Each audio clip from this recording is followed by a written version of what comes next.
share on your Facebook, Shelley? When it's on and Hello, everyone. Welcome to another exciting episode of Prestigious Talk Show. Today, I have here with me Tracy and Shelley Jarret. Anyways, I'll let them introduce themselves better. So I'll let Shelley start. Shelley, please, can you introduce yourself to our viewers? oh, so much for having me on today, Faith. My name is Shelley Jarret. I'm an entrepreneur, award-winning entrepreneur. I'm also a magazine publisher. I am a speaker and I'm a documentary filmmaker. About a year ago, I produced a documentary about the Me Too movement and about 8 women from the 5 different cultural backgrounds telling their stories about their experiences of violence against women in all different forms. The name of the documentary is called What About Us? We've already screened it a few places in Canada, across Canada and in Toronto. And we'll be doing a live stream very soon here in Toronto. So I'd like to invite everybody to that live stream. But you'll hear more keep following me and you'll hear a little bit. So that's pretty much my story, a little bit of it. Okay, thank you, Shelley. Thank you very much. So I want Tracy to also introduce who she is and tell our viewers, Tracy, a little bit about you. Hi, everybody. My name is Tracy, founder of Grow Women Leaders and a Grow Foundation. I am in the business of growing women leaders. As a result of what I do at Grow, either of the company, we are able to get and sustain women in leadership. Our main focus is mostly on minority women, immigrant and Aboriginal and low-income mainstream. So we've been into so many things, and from doing a lot of projects here in Alberta and also across Canada, and all that exciting things that I'm involved with. I am also known as an immigrant women advocate. So I'm just excited for what we have coming up as well. Oh, that's good. Thank you very much, Tracy. So, viewers, today we have an interesting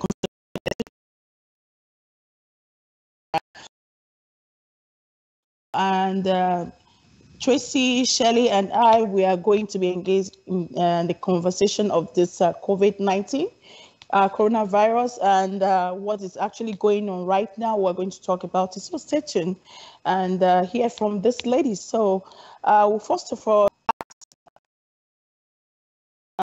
Tracy or Shelley, any of you can just jump in. So tell us about how you have been coping with the new way of life that we have adopted since the COVID-19 pandemic, because I believe this has been this is something that is new for all of us. It's a big transition, and you ladies can attest to the fact that it has not been easy. You can tell from what we just experienced, before actually coming live. So I really want you ladies to shed light on this, from your own point of view, please. So because our viewers will also want to hear from you. Any of you can come in. Yeah. So I can go first. Yeah, it's been really, it was such a sudden change for us. I had so many things that I was already involved in, and wanting to balance motherhood, career, and maybe work that I do in the community was already challenging enough. And when everything had to come to a halt, the first couple of days, I think everybody will attest to that, where I was living in panic, like, what is going on here, right? So not only were you like wanting to balance the family, cooking, and we women, we carry a lot of juggle a lot of things, when you are taking care of kids. Now you all of a sudden have to start taking care of your kids and becoming a full-time teacher at home. So I found that really, really, really challenging. And also for us that is an entrepreneur, you just have to look for creative way, because at this time already, when you're not working as an entrepreneur, your money is automatically going to come to a halt. And now the children are there. For me, you guys already know I have 5 kids under the age of 50. So it was crazy. It's not something that can laugh about it now because we sort of we are finding balance now. To adjust. It's balancing, but it wasn't really easy at all. I have to say that, and with the whole crisis that was out there, in addition to the COVID-19, now am I safe? Are my kids safe? What is going to happen next? The uncertainty that came with this was really overwhelming. So yeah, and the adjustment that now that technology is a big thing, right? So we just saw what technology did to us, and having to start adopting that. And thank God for my kids who are helping here and there. Yeah. It was a commotion, right? So yeah, it hasn't been easy because of the adaptive nature of human being. We are adapting, and I still feel that we have a long way to go in fully adapting to the case. If this was going to be a norm for a certain time, which we pray it shouldn't be, but one way or the other, it's been challenging. Not it was challenging. It's been challenging. Yeah, thank you very much, Tracy. That was great, and I believe my viewers, they've heard you, and yeah, it's been challenging for all of us. So I'll let Shelley tell us from her own point of view, and also I will also tell you, ladies, from my own perspective too. So Shelley, over to Shelley, please. Okay. Well, just to add on what Tracy said, yeah, it's been very challenging. It's different. You got to make all these different adjustments, and part of it is fear. Like for me, this started really took me off guard, and I had so many plans for this year. I mean, the plans are still in place, but they just have to be pushed back a bit. Like for example, it just so happened that March 12th, we were in Ottawa screening the documentary. By this time, coronavirus was not as bad coming out in the media. It had just started. So I thought, oh, that's not going to affect me kind of thing. I didn't take it as serious.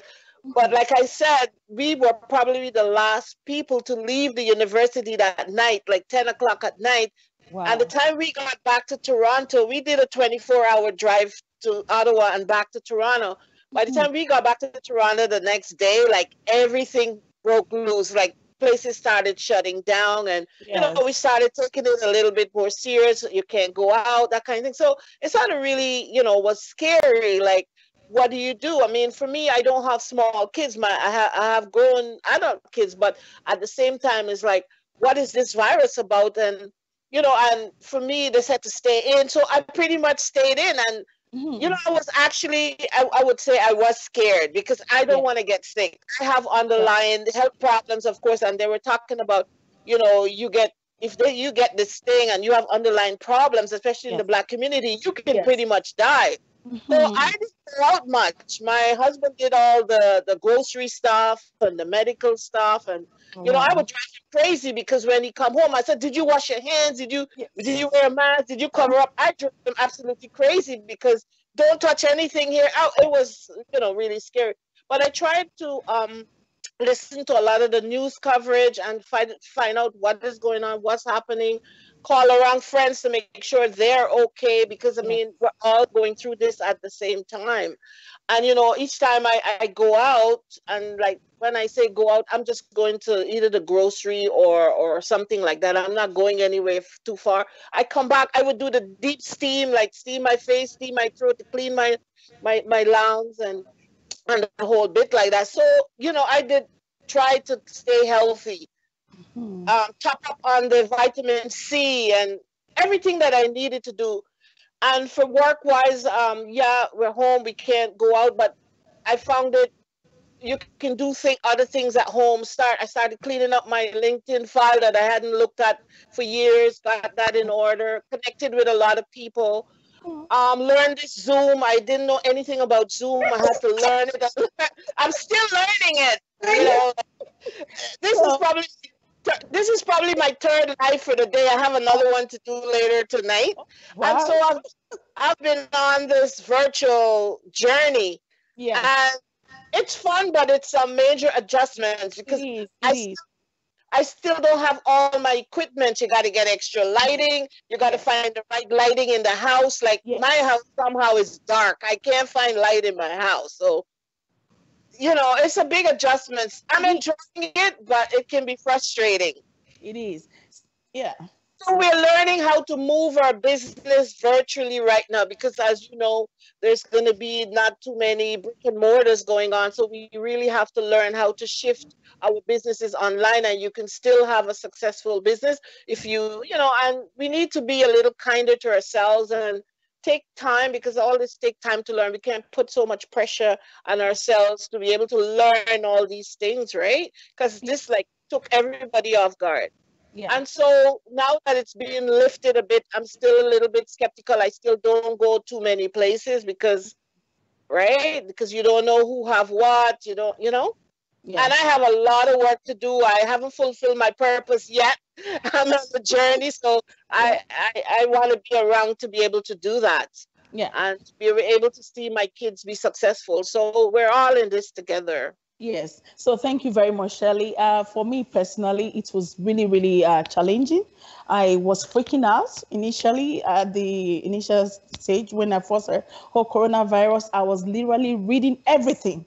Any news, I would just, Facebook, they were bombarding me with different news. So I'll read this, I'll read that. I was so consumed with so much information that was sent because I wanted to ensure that, I do the right thing and I make sure that my kids, my family, they are safe and everything. It was really, really devastating for me personally. It was a big transition for me. The unexpected is not something that we were prepared for, right? 2020 just gave us something that we didn't expect. So it was sudden, and for us to just adjust to that sudden lifestyle, it was something else. You have all the kids at home, as Tracy has just mentioned. I have my kids; they are still in high school, and my younger one, she's still in elementary school. To have them 24/7 at home. Not that I don't love them. I love them, but at least when they go to school, you have your time. But right now, they are in your face 24/7. You have to come up with something. You have to be very strategic in order to help them. These kids, it's like they are tame in one place, right? They are constrained in the house 24/7. Is it like they will take a flight from their room to the fridge, from the fridge to their room? It was I feel you. Mm-hmm. It was crazy. We needed to come up with so much. I tried to be innovative here. We did is it Kahoot or whatever. I started joining them to, I don't know, is it Kahoot? They were doing it. I have to join them. We needed to do something creative. I needed to make sure that they are occupied with something. By the time they were also tired of it. I'm tired of creating new things. I'll drive them around and we don't have to go out. We'll take a walk around the neighborhood, but you're taking a walk, you're suspicious of everybody. Everybody becomes suspect. If you sneeze, that person, you start to suspect. The lifestyle, we're all paranoid. Yeah. It changed, yeah. The paranoia, it affected everybody mentally. We were all affected mentally. If you ask me, a lot of people are affected because, especially those that lost their loved ones during this pandemic, which is really, I feel for them, right? My heart goes to them. Those that lost their loved ones, those people that started this year believing that this year is going to be wonderful, they didn't even see the end of the year. So it's so painful to know that this kind of a virus, we are still looking for the cure. And now you go to Facebook, you go to all the social media outlets, everybody is now a doctor, right? They try to prescribe. So we are all looking for something. We want a solution. At the end of the day, we are looking for a solution to ensure that, okay, we want to be safe. We want to return to our normalcy. We want to go back to our normal life, if you will. So, I want to have a conversation around all this issue because just Talkshow, as I've said before in my show, we'll be talking about social issues, and this is one of them, right? And that is from my own point of view. It does affect me. I have to do online class 24/7, and the kids, they are doing online class, and it's not easy. It's not easy, No, I can that is not easy. So that's from my own point of view. So we've almost talked about so many things as a mother, the strategy we use and everything. So I will ask right now how, okay, both of you are business, entrepreneur. How has COVID-19 affected your business? Well, for me, oh, for me, the magazine, we had to postpone our spring edition of SMJ magazine, of course, because we meet people one-on-one, so because of social distancing, we could not do that. But we're hoping that we can put out our summer edition, and most of it, I'm sure we're going to be covering a lot about COVID-19 experiences, and some experiences in the Black community, how it's affected the Black community. And so, and we have some other projects that where we're just on the curve of doing that. We had to push that back a bit. We just have to wait and see what's going to happen, when stuff going to start opening up back, so we can be able to continue with those projects, some film projects we had in mind. But with this, I've seen from my business, I've seen some great opportunities for women, and I think it's a shifting of the mind. We have to shift what we were doing. I think it's a better opportunity because more things has opened up for women. Things that the government did not talk about before, they're talking about it now. So we should really try to maximize on those women opportunities, building skills, workshops that we can do in the community with women. So those are some of the things moving forward. So I would say, for me, I saw some opportunities in all this crisis, and sometimes that's what we have to be looking for. It's not, it's negative, it's a negative experience, but positive things could come out of negative experiences. And so that's how I am dealing with it. So 2 months from now, I'll be some very, very good stuff. I can't say too much of it right now. You put the zipper on until you're ready, right? So but it's good. And so, because I've been working with women for quite some time, for over 25 years, I'm working in women's issue, domestic violence, but I feel more to move towards empowerment in women, reminding them of their having good self-esteem, and reminding them of opportunities that they can tap into even in the pandemic. So that's what I want to do. So and I'm also involved in a women's domestic violence women's group right now, that we have meetings, we have groups that we are trying to help women that are experiencing domestic violence in COVID-19, what they're going through. So we have these weekly, I don't know if you've seen some of the postings on social media, but we've been doing that. So there's lots of different resources that we're trying to put out information out there that women may not know, or maybe be afraid to leave some relationship. There's a lot of information. There's a lot of help. Again, the government, domestic violence was the pandemic before all of this started. So now that it's at the forefront, they're pumping more money into resources, more money into shelters. And so women do not have to stay in these situations. So there's help. I was going to just ask you about domestic violence. I was just thinking, especially those women that are that have abusive that are in an abusive relationship. Do you think they are more susceptible to abuse this time of COVID-19 pandemic? Yes, of course. I mean, you're being isolated with your abuser. It's probably one of the worst things. And for the abuser, it's like, wow, what can we do now kind of thing. So it's more, especially where the finances are concerned, there's a lot of tempers. It's not safe for a woman being isolated with her abuser at this time, and our children as well. So it's not a good scenario. It's bad. So, but we've been trying to do a lot of these groups and invite. So there are resources. You do not have to stay in the situation, and also you do know it's very dangerous trying to leave right now, because in the COVID, how do you leave? Where do you go? If everybody's supposed to be at home, so that's a challenge. It could be a challenge.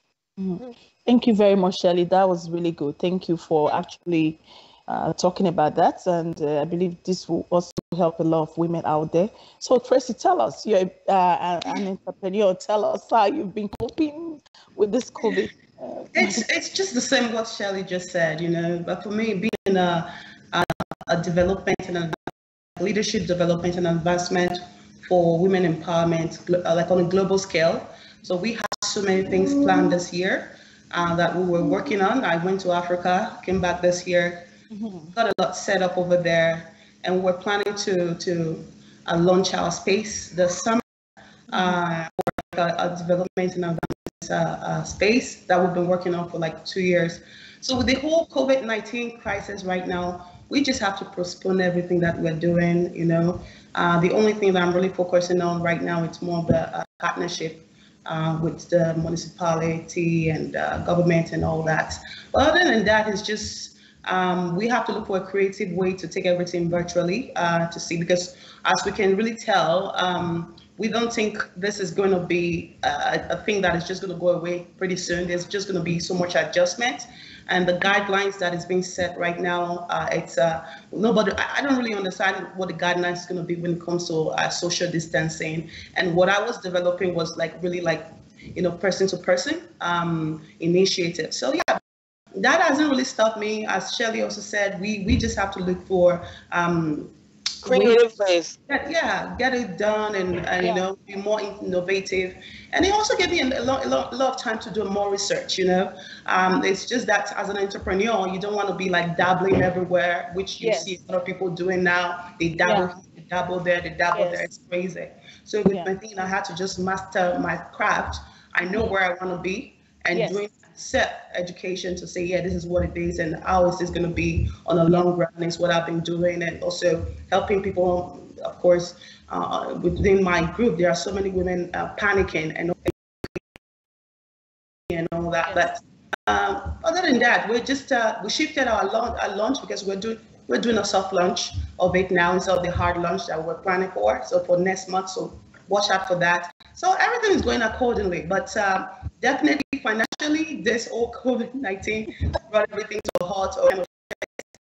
But there is a lot of opportunity that is in the horizon, and everyone has to be strategically really understanding what you're doing to when it comes. And for us right now, with Grow Women Leaders, it's about the future of work for women.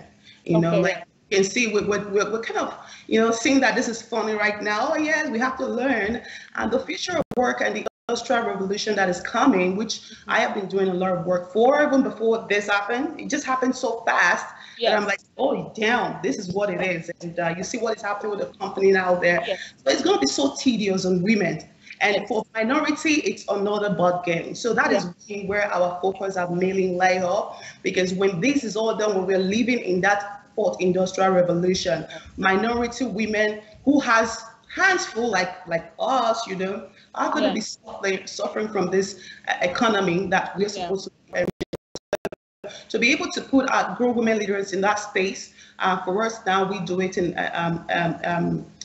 employment, entrepreneurship, and civic engagement, making sure that women are getting in leadership position and sustaining there, and not just being there. We have so much resources that we put at Grow to ensure that happen. It's a big deal. So when future of work come, you can always say, because I was with Grow or I was at Grow Women Leaders, you are going to be able to be guaranteed to be striving in this new phase or new era that we're getting in, which nothing is going to stop that. It's a new age of its own. It's been what I've been working on, opportunity on there, and all we have to start getting now down is to make women aware, educate them, and prepare them for what's to come. And that is what it is. The future is here, and nothing is going to stop that. And getting women ready for that is what we do at Grow. Thank you very much. Thank you for the positive talk. I really like that. I would like you to also touch on domestic violence a little bit, especially the fact that you deal with women. What about women that are exposed to domestic abuse at this time of coronavirus? They are stuck with their abuser and they have nowhere to go. What do you have to say about that? It is very heartbreaking. It is very heartbreaking, and of course, now we know that when the coronavirus wasn't here, these women were in crisis. And now that they are stuck at home with the abuser, this gives them the opportunity to suffer even more. Because now, just as we're talking about so many things happening, like we're talking about money that is being hot at this moment. Of course, it was hot. And now there is just so much adjustment that needs to be done. And for those that have kids, those are the things that trigger that triggers abuser. So those women right now are horribly going so much right now that we all have to be very, very. We all have to play a role because most of these women that are being abused, they can't even speak out. They can't, particularly when you are in the minority community. If you don't, many of the abusers get away because they know that these women don't really have anybody here, and many of them don't have a place to fall back on. Some of them don't even understand how the system works. So these women also, because of that, they are quiet. So it's left for everyone to start playing a role by observation. And the littlest you can do is just being nice to a fellow woman when you see that, because you really don't even know what they're going through. They're in an abusive relationship and not in an abusive relationship. Is it easy for them to get out at this time of this pandemic? I would say no. No. It's not. No. They know that it's not. So it's not. It's going to be a gradual process. This is why I really respect the work that Shelley is doing and other people that get to focus on this issue. It has to be very strategic to put women out of an abusive relationship. Shelley, you will know that many of these women are pulled out of the resources. Many of these women are pulled out of their... Every situation is different, and it could be very dangerous for a woman when she tries to escape and her abuser finds out. It becomes more dangerous. It's very strategic. So being strategic is very important, because you saw the stats too, that when these women get out of a relationship, the percentage of them going back to this abuser is very, very high. And the reason being the resources and the tools that are there. There's no strategic place in place. And that is the same thing that applies to me. When we talk about women getting in a leadership position, many women want to get in a leadership position. But many of us have so many burdens and so many work that we have to do before we even want to excel in leadership position. So if we don't get to deal with those little issues, imagine a woman going through an abuse. Do you think leadership, wanting to climb the leadership role is going to be in an agenda? So it's affected. It trickles. It's a trickle effect that we all have to pay attention to. But on the other hand, we have to be very strategic. And this is where, because for me, I deal with, I'm like a trainer. So I partner up with organization like you, and then we do your research and all that. It's me telling women or working with organizations that these are the resources. It's going to work, because I just feel that many organizations are not really doing it well. Like, oh yes, you just have to get out. You have to move your kids. That puts a lot of women in danger. So yeah, there's a lot of work that needs to be done, particularly this pandemic. It's not making it easy. It's not making it easy, but as far as there's a hierarchy. Correct. Hierarchy, yes. So there's going to be resources, and I am seeing more of the people that are doing it correctly now, and I'm watching and following them to see that. But whatever void that it is, we just have to work together to make sure that it happens. But we just have to keep praying for those women too. That's number one thing. Pray. Just ask them if they are okay, right? It's a major issue, mental health. Yeah, I was going to come to that. I want to touch on talk about health a little bit. So I don't know if Shelley, if you can talk about that, because a lot of women here that are going through abusive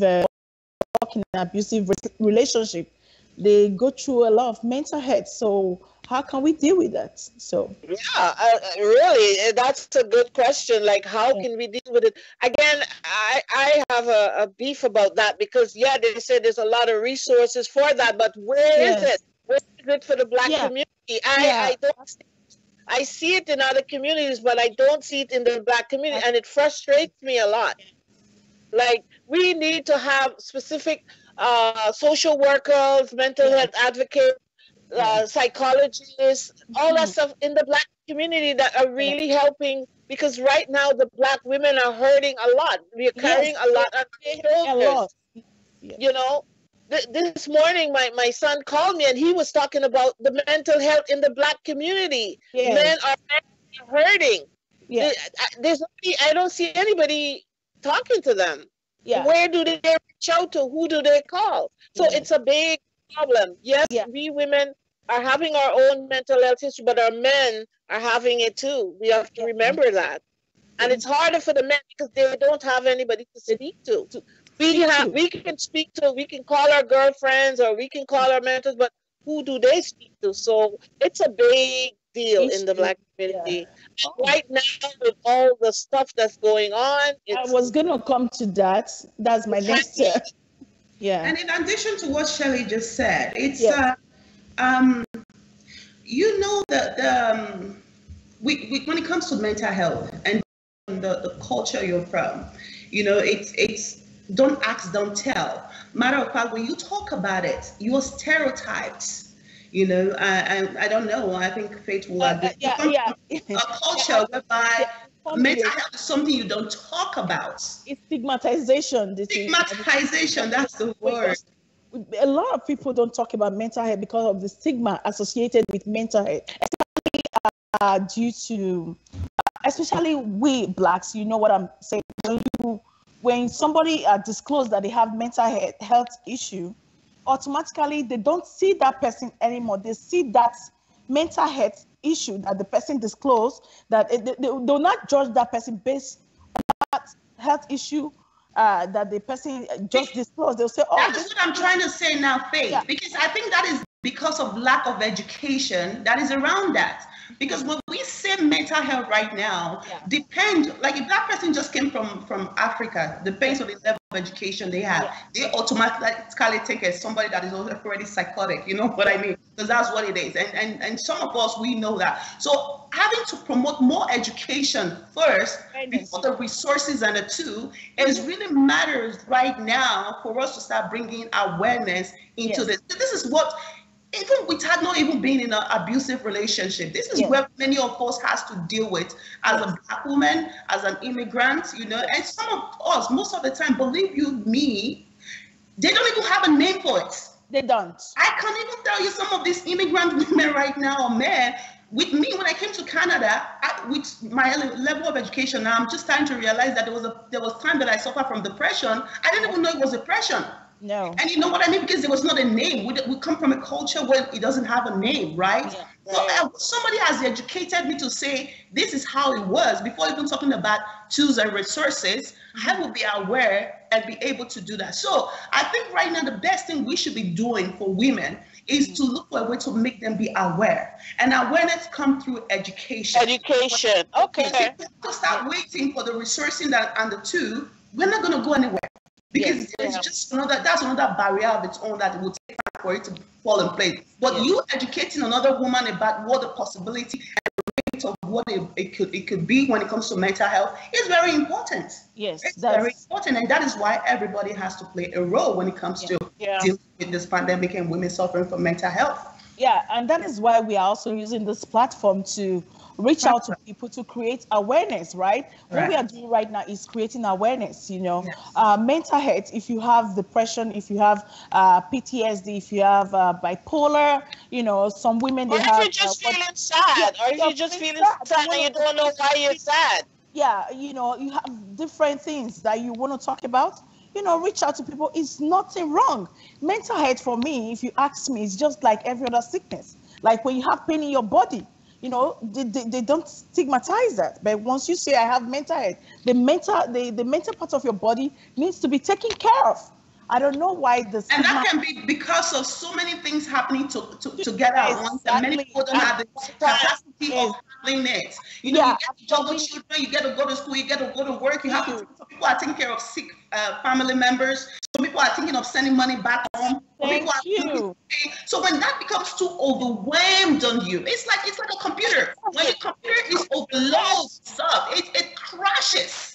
And now you have to start refreshing. You have to remove that. If people understand it from that aspect, that it's not the end of the world, that is just like you just carry so many things. Whereby when you talk to people, sometimes you're gonna be okay. You don't have to be stigmatized about that. People will be just fine. And it starts from education. It's very even just deleting all the junk mail you're getting is stressful because now COVID, all this stuff they're sending you. It's just gonna send you crazy. Like there's so much. I think this is where now it leads to what is currently happening now, that the whole world is shaken by it. We're just to that. It's overwhelming. I see myself now, like I'm telling myself, like I'm gonna stay away from social media because I'm so emotional. I am looking at this and I see myself tearing up. You know what? Because I'm human. You know what I mean? And that is part of emotion that leads to mental health breakdown. You know what I mean? I'm coming to that, Tracy. Yeah, thank you very much for actually touching on that. We are going to actually talk about the protest because we are talking about different issues right now. That's why I said this conversation today, trust me, will transition from COVID to what is currently going on. So if you think of this conversation that is currently going on right now, what is your take on this protest that is going on in the US and what is happening to Black in the United States? What do you ladies think? Right now is two viruses attacking us. One is coronavirus and one is the racism virus. So for us Black people, it's double. It's like, you guys, what are you guys trying to do? Kill us a second time? Like, it's crazy. Like, I think it was Wednesday or Thursday, so upset. That was one of my moments. I was like bawling, crying of this situation in Toronto where this young lady, we don't know what happened. We don't have all the information, but you can just imagine what happened. Mental health issues again. How did she die? Why did she have to die? Why is 6 police officers in her apartment? Like, those are things you don't have the answer for, but you're just so upset. And again, like Tracy said, education, because we need to educate our Black community that when you come in contact with the police, there's a certain way you have to behave. Don't be afraid. You have rights. I don't understand why one of the parents or whoever was there was not in the house. That's I don't know why. I'm not judging. I just ask the question why another person was not in the home with her.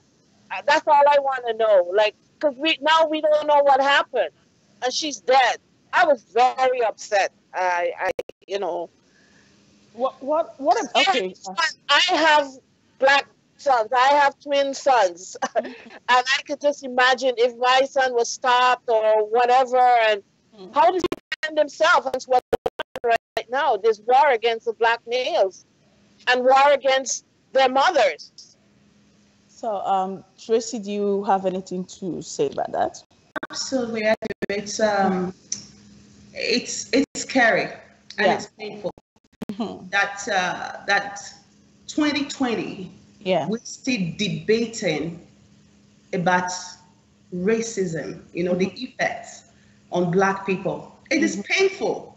Yeah, it is so painful to see that young boys or young men and women out there, because it's happening, that because of the color of their skin can die. It's just so painful. And as a mother to Black kids, you're frightened sometimes to say, who is next? What's next? What can we be? So it's just so much things. And now, and if you see all this that is happening right now with the rioting and all that, yes, people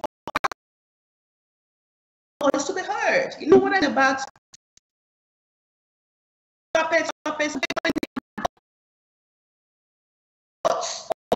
It's too much. Just like talking about it's too much now. And now people are reacting to say, hey, coronavirus is killing us at a staggering rate, and now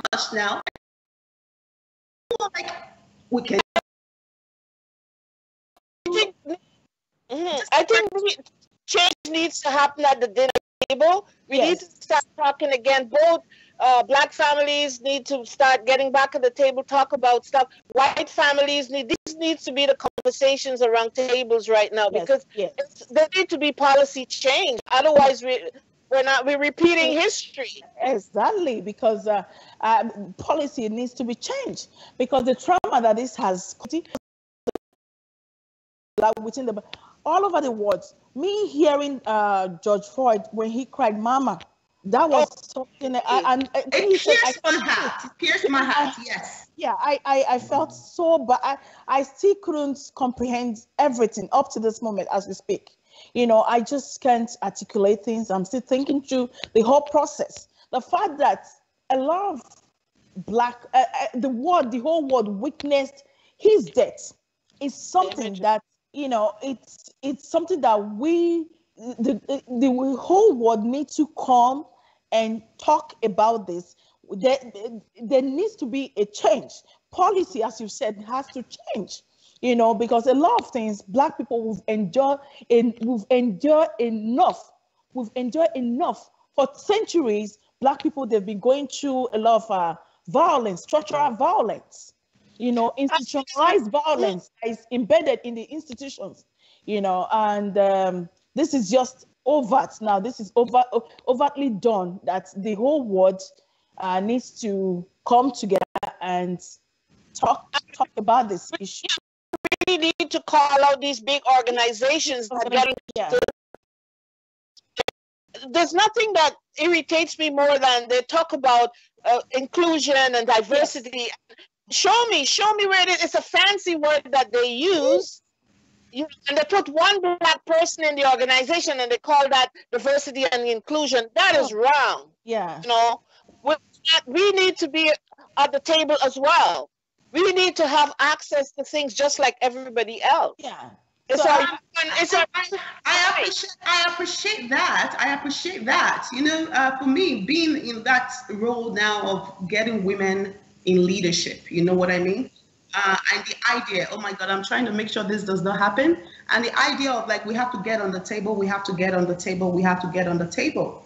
But I think I'm also aware now that it's time that if the chair is not there for you to sit, that you should start creating that chair, right? Because I love the other part when you make sure that everyone has to start coming to table and make sure that the policy has to be changed, right? So that does not include both sides. I want to say that, yes, this stir up anger, which myself I cannot contain. I blow, and if you see on my Facebook, I can't stop sharing because it's just like that painful. You know what I mean? But I still feel that there's one part of, we don't have to be so hungry enough that we don't know how to change this situation by now understanding that it is hard time for us to start creating our space at the table. I don't know, I'm not trying to go deep into it, but there's certain understanding around that. Because if we keep waiting for that room to be created on the table, and the word diversity and inclusion is becoming more of a fancy word than the action that is supposed to be behind it, I think it's time for us now to say, I think I should take the other route to start creating the chair that I need to sit on the table. So it takes both sides. We don't have to go through it. Yes, we can't control it because it's painful. We just want to, you know, tear. Even not even, if you see one of the protests happening right now, you see it's not even a lot of Black people doing it. You know, I think other people are feeling. They're feeling yeah. Oh God, I think she is. Hello. We just Tracy. We can't hear her anymore. Yeah. Okay, so let's see what's going on. I don't know.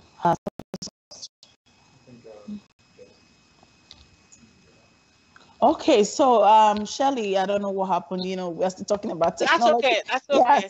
Yeah, so it's part of the transition. You can see it's a lot of work to be done. Yeah, a lot of work. We just have to please take it one step at a time. This is the new transition that we've discussed previously on this show in terms of using technology and everything. So you can see, as we said before, what is happening in Black communities and how this has affected a lot of Blacks, not just in short, all over the world. People are affected.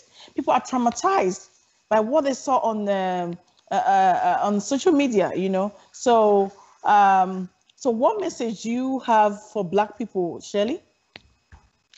Well, like Tracy said, we need to come together, and if we're not included at the table on the federal government, or you know, we need to start doing something for ourselves. Yeah, yeah. I'm going to tell you this. Like, what message in terms of, because I don't know if we even know what to do in terms of behavior. What message do you have for Black people on best way to behave when accosted by the police or other people? Like, what message do you have for them? For our young people, we just have to be able to talk to them in a way that there's certain protocols when you're stopped by an officer, how you should behave. You know, we can't say we haven't seen the kind of violence with police and citizens in the US. We can't say we don't see it here. Maybe not as much, but it is here. It is. Here is very systemic. You know, it's done in a very subtle way. Exactly, it is here. So we just have to learn how to maybe speak to an officer if you're being stopped, like teach our young people there's certain protocols you need to say if they ask you a question, how to answer, your tone of voice, that kind of thing. I don't know if it would help. I'm just saying that you can try that. I don't know that it will help, because if somebody decides to kill you, there's nothing you can do about it. They're going to do it. Exactly, because we're supposed to see the police officers as people to protect us, right? Now we envision them as fear that they should not have. Yeah, supposed to. Which they said that's fear in us, which is something that we have to battle with. How are we supposed to behave? We don't even know what to do. Is there a guideline for how we must behave when we see a police officer? It becomes something it's not really about us. We're just going about our business, and you know, granted with a situation, it's very hard to decide what to do at that time. But at least that's to start again, like Tracy said, education. Yes. And awareness. We need to start working on those things, especially for our young people. Welcome back, Tracy. We get her back. She's back again. It's okay. Yeah, it's a big transition for us. People understand. So, Tracy, we're just talking about how are we supposed. The question I asked Shelley, I said, what message do you have for Black people on the best way to behave when accosted by police or other people? Right? How are we supposed to behave? Do we need a guideline on how to behave, or what message do you have? I don't know. It's crazy, because I don't think I'm in the right place to start giving how to behave, because according to what I've gathered so far, many of the kids have done everything that they can't, right? So I will be an hypocrite if I start giving guidelines. When for me, I'm even scared. I don't even know what to tell my kids here, other than to say, you know what, you have to respect the officers, right? Because they are in authority. I was told that anyone in power, in authority, you're supposed to give them respect. Okay. And the child is saying, yes, sir, yes, sir, yes, sir. Yeah. And what can I do? My hands is in my back. What can I do? My hands. So what else am I supposed to be saying here, right? So I just feel that even when talking about this makes me really emotional, right? It's I don't know. It's a serious problem out there that I made a comment that day, and I got a little bit roasted for that I'm glad that even though it's happening here in Canada, it's not as bad as the opposite. You know what I mean? You know, because everything I see is from the other side. It happens here too. So maybe that kind of give me a chance a little bit to see the stats. It's a little bit wider. You know what I mean? So, but I don't know what helps, because if I am giving a guideline, I have to make sure that they say charity begins at home. Yeah. So I should be telling my kids first. If it works for them, I can come back in another 50 years time and say, hey, this is what works for my kid. So if I haven't done anything like that for my kids yet, 3 boys, 2 girls. I don't think I have any education yet to start giving guidelines. So I'm just sorry to start giving guidelines because I feel that people have done. Nobody wants to die. No, nobody wants to die. Nobody wants to die in a way that George died. Yeah. So, it gives me goosebumps looking at that and saying, please, I can't breathe. I can't do that. So what kind of guideline am I going to be saying? Hey, raise up your heads. Your heads are tied. You know what I mean? So yeah. So we just keep praying. That's what I have to say. Just it's saddened my heart as a mother, and knowing that I have Black kids, knowing that I have families who have Black kids too, knowing that Black kids are prone to our body. Our skin is criminalized, even without you doing anything. They see you as a criminal. So sometimes I ask myself, what do we need to do in order to, justify ourselves, to tell them, how long are we going to keep proving that, please, I am not this, just don't tag me or don't stereotype me. So it is something that, I personally, I think about it, it's painful. And I believe other Blacks that are watching right now, Black people that are watching, they feel the same pain, as a mother. You think about your kids, you think about if they are safe until they come home. If they are not home, you're just scared until you see them. They can go to the library, they'll be monitored. They go to the shop, they are watched. They are constantly monitored, they are constantly surveyed. So what kind of trauma are they going to live with our kids? Constantly carrying, you have something in your mind that, oh God, I'm going to be here, they're going to be watching me. Why? Is my skin at night because you're worried about your kids? Yeah. When we talk about this police force and the force, like the police and all, this is like an issue. You know what I mean? If our kids are not being policed as Black kids, I've heard of stories now, women are telling me how their sons in high school have been discriminated against. They are being penalized and suspended for no reason because it's some stories that is happening everywhere right now, particularly in Ontario. Hidden curriculum. They use the hidden curriculum to... The hidden curriculum is now for 3 years. You know what I mean? That even though it's not even police, they want to make sure that they are suspended, they are expelled just to dent their academy within the education system. You see what I mean? It starts in the elementary school. Many to that we need our voice to come together. For me, you only one good advice that I'm going to give. I think when it comes to getting mad and upset, we've done that a lot. Yes. But is there other way that we should start exploring to start that is going to change from the system? I think that is where I want to operate from. I'm looking for it. I'm searching for it. I want to operate from that, right?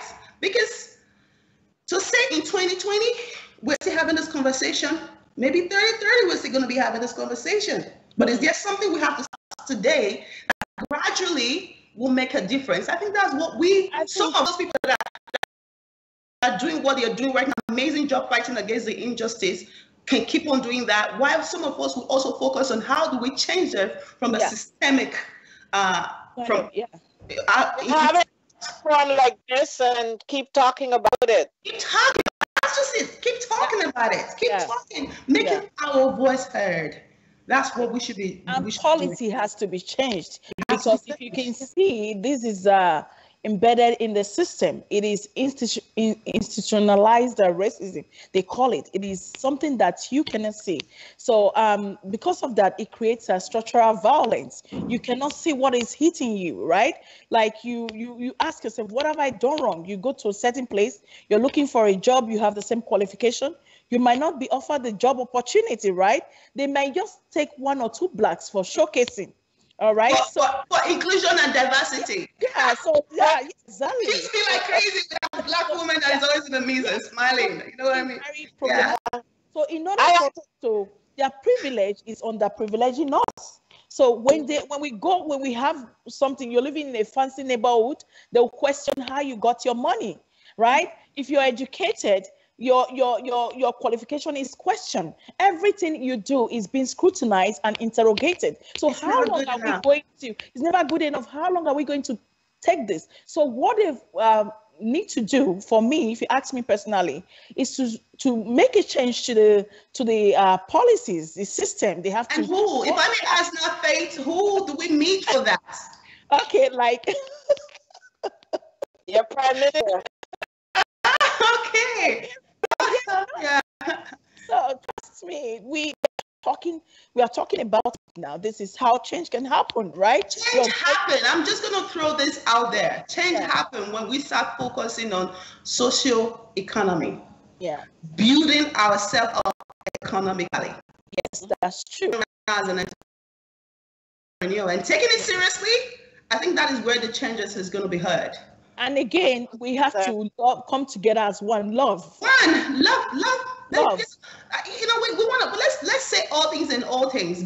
It's socio-economic right now for us to say that is where our power lies, right? Because I've been very observant. As I told you, I've been doing research for 3 years now. I have been here nationality here and there because I'm involved in immigrant women, you know, on minority women. I want to know why minorities are minorities. What are the strengths and what are their weakness? You know, I am some nationalities, people with ethnic background. Why are they successful? You know, but when you start looking at them, some of them have a very strong economic power. Yeah. So if that is what we should start focusing on, taking our entrepreneurship to the next level.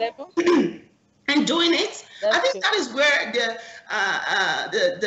the changing of the system comes. Because I asked Faith, I have something to say. How do I get to the prime minister? Because this is enough. I cry every day. It's affecting my mental health. Yeah. How's that gonna work? Can you give me? You're educated. You're working on your doctorate degree right now. Can you just make that call? No, it's not. You see what I'm saying? The economy is what we have to start working at. And it takes you, me, you to start supporting each other.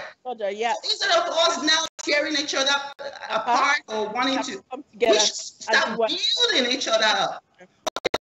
That unity between ourselves. You don't have space for division right now. This is the is calling on us to really come together now because we're hurting as mothers, as sisters, as aunts. You know what we are hurting right now? Many of these black women are still finding a way to penalize other black women. It pains my heart. It pains my they've been the ones to recognize you first. Yes. And now we're talking 105% where we don't even we're not united from our own side. You know what? Let's go a little bit into details. I kind of view racism, Faith, you know what I'm talking about. I know. It's the same thing. Yeah. So when you talk about racism, I just laugh because back home where I'm from, tribe, there are tribe right now you can marry from the other tribe. There are tribe right now once they get into the job place, they don't take you in there because the other. So tell me the difference. Maybe a little bit now because their tribe back home right now, they're killing one another. So you see what I mean? And that tribe, we bring it down here to the Western world. We operate ourselves with it, in addition to racism and every other thing that follows. So we have to start coming together. And the key to this is for us to start building economy. That's good. I'm going to add to what you've just said, Tracy. For me personally, in a nutshell, building ourselves economically, keeping our head high, pushing ourselves into authoritative positions, staying out of trouble and not letting the issue affect us mentally. We have to build ourselves and put ourselves in that authoritative position. You understand me? Did you just write that? Yeah. And grow women leaders. Because I looked at this, I'm like, there's no other way. We have to put ourselves in that position. Because if we keep waiting, are we going to meet for it? Yeah, we have to stay out of trouble, build ourselves. Either you're doing a business, in education, whatever position, keep pushing, don't stop. if you ask me, go make sure you climb that ladder, make sure you climb that hierarchy. If as they are pushing, but keep pushing too. Do not relent. But while you're doing this, you stay out of trouble because you want to climb higher. So once we have ourselves in that position, I think we can also secure a better seat. That is part of the socio-economic development. That is what it is. You know what I mean? That is what we should be putting up. And that is what it takes two to tango. That is why we need each other. The effort that we're putting together. A lot of mentoring. We should be mentoring our young ladies. A lot of mentoring. It pains my heart right now that I see a lot of these kids right now operating from the aspect of anger, which is very okay, because when you get, I'm majoring in women and gender study right now, man, that thing, when you are in a class, it tears you down to see what is happening, the injustice. So for me, I see these children now, I don't know if it's because they've seen that or heard that, and they are operating more from the side of anger. We as parents, we have to start telling, no. We cannot operate from that. It takes more to it. We have to. Because that anger now, you're not only transferring it to the oppressor, you're also transferring it to your sisters. You are attacking your brother, which shouldn't be. That means it's not going to work if you continue that. Yeah. And that is what I am trying to do right now. And this is why you have to stay posted for what we have coming up. That's good. Okay. Shelley, you can say, you want to say something? No, I agree with Tracy. It's okay to be angry because it's a genuine emotion, but you can't stay in that space too long. You got to do something with that anger. Yeah. So as we've said before, once we put ourselves in that position, that power position, trust me, that complex will leave us, because most of us now, they are not willing to help themselves. We have to keep, mentoring Black women. Black male mentors should do that for the young Black men, because they are more prone to these issues of police problem and all that. We should make sure that we educate them, talk to them. We should operate from operate from a love side, a perspective of a love side instead of hatred. But when we use hatred or anger, I don't think we'll arrive anywhere. But when we stand from a standpoint of love and we work together collectively as one, definitely, I believe we will secure that position and will be powerful. I wanted to add to that, Faith. I wanted to add to that, because first, we make sure that we have to push ourselves into the authority position. Yeah. I wanted to kind of, you're very right. Yeah. But sometimes, right, you, me, Shelley, everybody might have this opportunity to want to climb to the top, right? But I can guarantee you that when we all are trying to fit through a door at the same time, none of us is going to move. But if we understand the potential of identifying the strongest of all, and collaboratively we come together and push that person up first. Yes. And make sure that we are holding that person up. Supporting. Do our work. While we, the strong one, are in the bottom. Yeah. That too is going to make a great difference. Something that I understand more in our community is not understanding that logic of when somebody is coming out and they have the potential of getting to the top. We want to push them up, but everybody will want to go do it at once. We have this crab mentality. I'm going to tell you this. The crab mentality, when one crab is climbing, the others are no. This is the crab. I'm going to tell you that is the truth. Let's discuss about that, because we want to bring this to life and let people know that that is not how, from my research, that is not how other ethnics are behaving out there.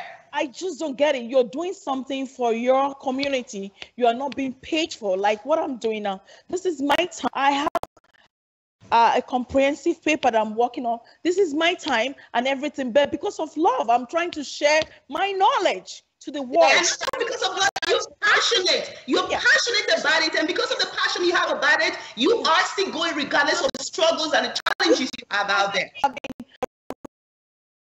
Ridiculed, that have been talked down on that. Oh, what does she think she's doing? Is she present? But I did relent, because I know that I know where I'm going to. I'm passionate about what I'm doing. I am trying to impact life. So, saying in a nutshell, We have to come together, work together, love each other, whatever position that we are in.